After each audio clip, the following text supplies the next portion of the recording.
I, 28M, never thought I would be making a post like this, but I really need to get this off my chest. My life has completely turned upside down in the past few months, and I need advice on how to handle this mess. I am the oldest of 3 siblings, me, 28M, my sister Emma, 25F, and my brother Jake, 23M. Our mom passed away from cancer when I was 15, Emma was 12, and Jake was 10. It was devastating for all of us, especially since mom's illness was very sudden and she was gone within 6 months of her diagnosis. Dad took it really hard. He tried his best to keep it together for us kids, but anyone could see he was struggling. He would work long hours at his engineering firm, probably to avoid coming home to an empty house. I basically had to step up and become a parent figure to my younger siblings since Dad was barely functioning. I helped Emma and Jake with homework, made sure they ate proper meals, and tried to keep some kind of normalcy in their lives. It wasn't easy, especially since I was dealing with my own grief, but someone had to do it. 3 years after Mom died, Dad met Becca, 45F, at a grief support group. She was also a widow. Her husband had died in a car accident 2 years prior. She had no kids of her own and worked as a financial advisor. Looking back, I should have seen the red flags and how quickly she integrated herself into our lives. She started showing up at our house with home-cooked meals, offering to help Jake with his math homework, taking Emma shopping for clothes, basically doing all the things Mom used to do. Dad was completely smitten. I remember him smiling for the first time in years when Becca was around. They dated for about a year before getting married. The wedding was small, just family and close friends. Becca insisted she didn't want anything fancy, saying it would be disrespectful to Mom's memory to have a big celebration. At the time, we all thought she was being considerate. For the first few years, everything seemed fine. I was away at college but came home regularly. Becca always made an effort to include me in family activities, asked about my studies, and seemed genuinely interested in my life. She helped Dad get his life back on track, encouraged him to start socializing again, and even convinced him to take up golf, something he'd always wanted to try but never had time for when Mom was alive. Emma and Jake absolutely adored her. She never tried to replace Mom, but she became a maternal figure in their lives. Emma especially became close to her, probably because she was going through her teenage years and needed a woman to talk to. Jake was a bit more reserved at first, but Becca won him over by supporting his interest in photography and buying him his first professional camera. The problem started about 6 months ago when my grandfather, Dad's father, passed away. Grandpa was quite wealthy. He had built a successful construction company from scratch and made some smart real estate investments over the years. He was also very traditional in his views about family money. He always said he wanted his wealth to stay within the bloodline, which is why he left most of his estate to be divided equally between me and my siblings, with some money going to Dad as well. The total inheritance was around $2.5 million, not billions, but certainly life-changing money for all of us. Becca's behavior changed almost immediately after the will reading. It started with subtle comments about how inheritance money often ruins young people's lives. She would bring up stories at dinner about lottery winners who went bankrupt or trust fund kids who developed drug problems. Then she started suggesting that maybe we should let Dad manage the money until we were older and more established in our careers. At first, I thought she was just being protective. But then I noticed she was having a lot of private conversations with Emma and Jake. One day, I overheard her telling Emma that she should be careful around me because apparently, oldest children often try to take advantage of their younger siblings in inheritance situations. She actually said she had seen it happen many times in her work as a financial advisor. Last month, I came home early from work and overheard Becca talking to Dad in their bedroom. She was saying things like we were too young to handle this responsibility and that they should consider putting all the inheritance money in a joint account that she and Dad would manage for our benefit. She was going on about how they needed to protect us from making bad decisions and how this kind of money could tear families apart if not managed properly. I might have let that slide if it wasn't for what happened next. Emma called me last week, very upset, asking why I was trying to take her inheritance away. Confused, I asked what she was talking about. She told me that Becca had shown her emails between me and a lawyer discussing ways to contest Grandpa's will. According to these emails, I was arguing that as the oldest grandchild and the only one with an established career, I should receive a larger portion of the inheritance. I was completely blindsided. These emails were completely fabricated. I had never contacted any lawyer about the inheritance. When I tried to tell Emma this, she didn't believe me. Becca had apparently been preparing her for this conversation, warning her that I might deny everything. Jake also believed Becca's lies, and now both my siblings barely speak to me. I finally confronted Becca about this last week. Instead of denying it, she actually tried to justify her actions. She said that as our stepmother for the past decade, she had a responsibility to protect the family's interests. She claimed that she had seen too many families destroyed by inheritance disputes and that she was just trying to prevent that from happening to us. She even suggested that I should be grateful she was looking out for everyone's interests. When I tried talking to Dad about this, he completely brushed off my concerns. He said Becca only wants what's best for us and that I was being paranoid. He suggested we all go to family therapy to work through our issues. I know that's just Becca's way of making me look like the problem. She's already convinced my siblings that I'm being greedy and unreasonable. I'm at a complete loss about what to do. This inheritance was from our grandfather, who specifically wanted it split equally between his grandchildren. Becca never even met Grandpa more than a handful of times. He was already in declining health when she married Dad. She has no right to try to control this money, but she's somehow convinced everyone that she's just being a concerned stepmother. I'm considering getting a lawyer involved, but I'm worried it will completely destroy my relationship with my siblings. They already barely trust me thanks to Becca's lies. I never wanted any drama over this inheritance, but it feels like Becca is forcing my hand. Any advice would be appreciated. Update 1. First, I want to thank everyone who commented on my original post.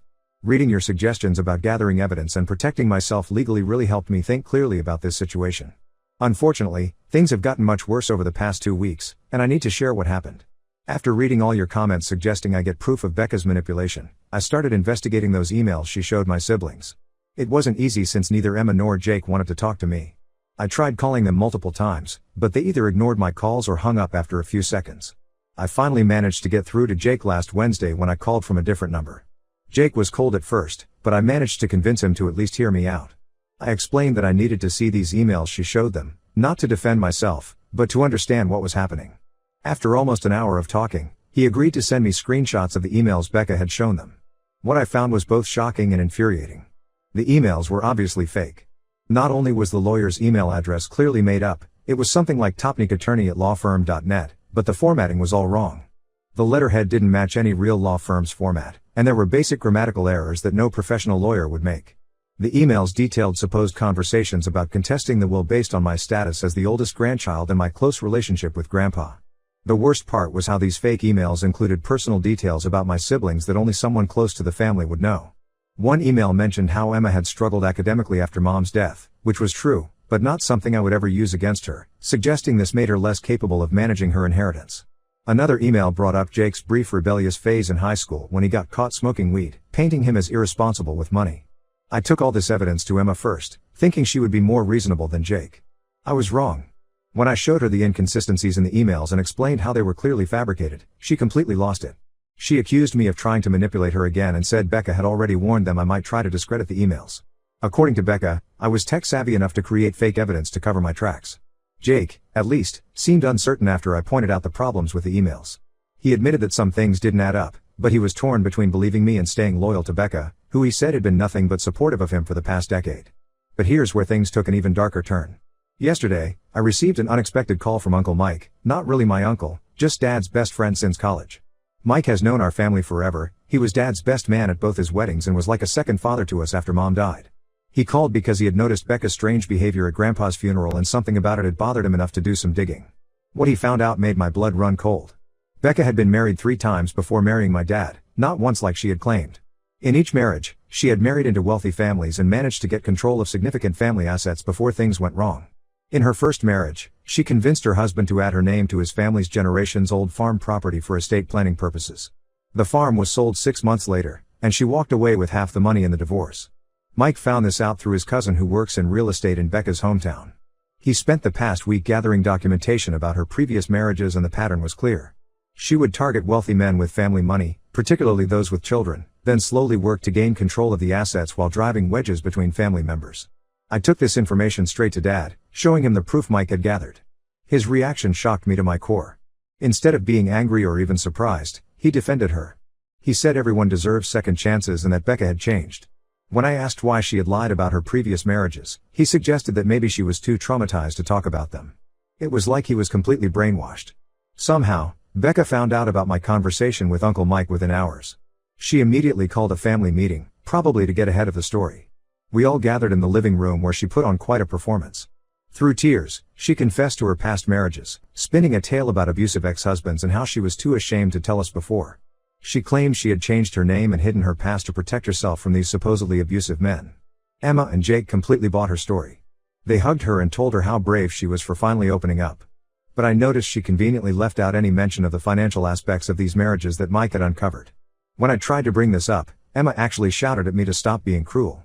Now Becca is pushing harder than ever for Dad to protect the inheritance by putting it in a joint account. She's been suggesting that my paranoid behavior and cruel accusations show that I'm not mentally stable enough to handle my share of the money. What's truly terrifying is that Dad seems to be seriously considering it. Just this morning, He mentions setting up a meeting with his lawyer to discuss protecting the family's interests. My siblings think I'm being heartless for not believing Becca's sob story about her past. Emma has blocked my number completely, and Jake only responds with one-word texts. I feel like I'm losing my entire family while watching a master manipulator tear us apart, and there's nothing I can do to stop it. Update 2: I need to update you all because some huge developments have happened in the past few weeks. Remember how Uncle Mike was helping me investigate Becca? Well, he managed to track down Becca's second ex-husband, Tom, through some mutual business connections. What Tom told us completely validated all my suspicions and revealed just how calculated Becca's actions have been. Tom agreed to meet with me and Uncle Mike at a coffee shop in his city. He initially seemed hesitant to talk about Becca, but once I explained our situation, he opened up. According to Tom, Becca's pattern in her previous marriages was always the same. She would specifically target wealthy men with family money and established businesses, particularly those with children. She was extremely patient, sometimes spending years slowly manipulating family dynamics. In Tom's case, Becca spent 3 years gradually driving a wedge between him and his 2 adult daughters. She would make subtle comments about how his daughters only visited when they needed money, or how they didn't appreciate all he did for them. Then she started suggesting that his daughters were taking advantage of him financially. Sound familiar? It's exactly what she's doing with me and my siblings now. The real scheme came to light when Becca convinced Tom to transfer his family's vacation home into her name. She claimed it was for tax purposes and estate planning. She had all these complicated explanations about tax benefits and asset protection that Tom didn't fully understand but trusted her judgment since she worked in finance. Within months of the transfer, she sold the house without his knowledge and disappeared with all the money. But here's what really got to me. Tom said Becca had used almost identical tactics with his daughters that she's using with us now. She would fabricate evidence of conversations that never happened, always making it seem like family members were plotting against each other. She even used the same line about protecting assets in a joint account for everyone's benefit. The most disturbing part of our conversation was when Tom showed us letters his daughters had written him years after their divorce, apologizing for believing Becca's lies and cutting him off. By the time they realized the truth, Becca had already moved on to her next target. Tom and his daughters eventually reconciled, but he said their relationship was never quite the same. While all this was shocking enough, it wasn't even the worst part. Through Tom's lawyer, we discovered that Becca is currently being investigated in another state for financial fraud related to her third marriage. She had somehow managed to keep this hidden during her background check when she married Dad. The investigation involves allegations of forged documents and unauthorized transfers of family assets, exactly the kind of thing we're worried about now. I immediately took all this evidence to Dad. I had documentation from Tom, copies of police reports, and even contact information for the detective handling the fraud investigation. I thought surely now he would see the truth about who he married. His reaction completely floored me. Dad accused me of trying to destroy his marriage out of some misplaced resentment. He said he was disappointed in me for not giving Becca a chance to explain her side of the story. Then he dropped a bombshell that made my stomach sink. He had already signed papers giving Becca joint access to his accounts, including the account where his share of Grandpa's inheritance was deposited. When I asked him how he could do this given everything I'd shown him, he said Becca had already told him about the investigation, claiming it was all a misunderstanding caused by her third husband's jealous children. He actually believes that Becca is the victim in all her previous marriages, despite the clear pattern and evidence. I tried one last time to reason with him, pointing out how Becca's story kept changing. First she only had one previous marriage, then she had 3 but they were all abusive, and now apparently all her ex-husband's children were conspiring against her. Dad's response was to ask me to leave his house and not come back until I was ready to apologize to Becca. The hardest part is watching history repeat itself. Just like Tom's daughters, Emma and Jake are completely under Becca's spell. They're convinced that I'm trying to destroy their new family out of jealousy or greed. Emma even suggested that maybe I need professional help for my paranoid delusions about Becca, obviously Becca's words coming out of my sister's mouth. I'm meeting with my lawyer tomorrow to discuss options for protecting my share of the inheritance. I hate that it's come to this, but after what I learned from Tom, I can't take any chances. I just hope I can find a way to protect my siblings too, even if they currently see me as the enemy. Update 3: This will be my final update on this whole situation. After everything that happened, I had no choice but to take serious legal action. My lawyer helped me secure my portion of the inheritance and place it in a protected trust that neither Becca nor anyone else can access. We also filed formal complaints about Becca's financial fraud with the relevant authorities, providing them with all the evidence we had gathered, including Tom's testimony. The fallout was exactly what I feared and even worse than I imagined. Dad and my siblings haven't spoken to me in weeks. They're convinced I've torn the family apart with what they call my baseless accusations and paranoid conspiracy theories, despite all the evidence. Becca has completely poisoned them against me, painting herself as the victim of a cruel smear campaign. Last week, I received a package from Emma. Inside was the birthday gift I had sent her, a necklace that used to belong to Mom, which I had been saving for her 26th birthday. There was a note saying she doesn't want anything from someone who tried to destroy her family. The necklace was Mom's favorite, and Emma had always admired it when we looked at old photos. Sending it back felt like a final rejection of not just me, but Mom's memory too. Jake's reaction wasn't any better. We live in the same city, and I occasionally see him around. Last week, I ran into him at the grocery store. He literally turned around and walked out, leaving his cart full of groceries in the middle of the aisle. This is my little brother who used to come to me for everything, who I taught to ride a bike and help with his college applications. Now he can't even stand to be in the same building as me. The investigation into Becca's fraud is ongoing, and my lawyer says it looks promising. The detective handling the case said they've uncovered a pattern of similar behavior across multiple states. But I've decided to step back from trying to convince my family of the truth. My lawyer advised me to cut contact completely for now to protect myself legally. She's worried Becca might try to retaliate with false accusations once the investigation closes in on her. The hardest part was packing up my childhood bedroom at Dad's house. He wasn't home when I went to get my things, which was probably for the best. Becca had already taken down all the family photos that included me. There used to be a photo of Mom, me, Emma, and Jake at the beach, the last vacation we took before Mom got sick. That photo was gone, replaced by a picture of Becca with Emma and Jake at some recent family event I wasn't invited to. I'm moving to another city next month. I got a job offer that's actually a great career move, but honestly, I would have taken any excuse to leave. I can't stay here watching Becca destroy my family while they thank her for doing it. The company is paying for relocation, and I start in 6 weeks. Maybe someday they'll see the truth about Becca. Maybe when the fraud investigation concludes, or when she inevitably tries to take control of their inheritance too, they'll realize I was trying to protect them. But I can't stick around waiting for that to happen. The Becca situation has shown me that sometimes protecting yourself means walking away, even from family. I've arranged for my lawyer to monitor the situation with the inheritance and keep me informed if Becca tries anything. Beyond that, I'm done. It hurts more than I can express, but I need to start building a new life for myself. Sometimes the family you're born into isn't the family you end up with, and I'm beginning to accept that. To everyone who offered advice and support throughout this nightmare, thank you. You helped me see that I wasn't crazy for questioning Becca's behavior, and you gave me the courage to stand my ground even when it meant standing alone. I probably won't post any more updates unless something major happens with the fraud investigation, but I want you all to know that your support really meant a lot during this difficult time.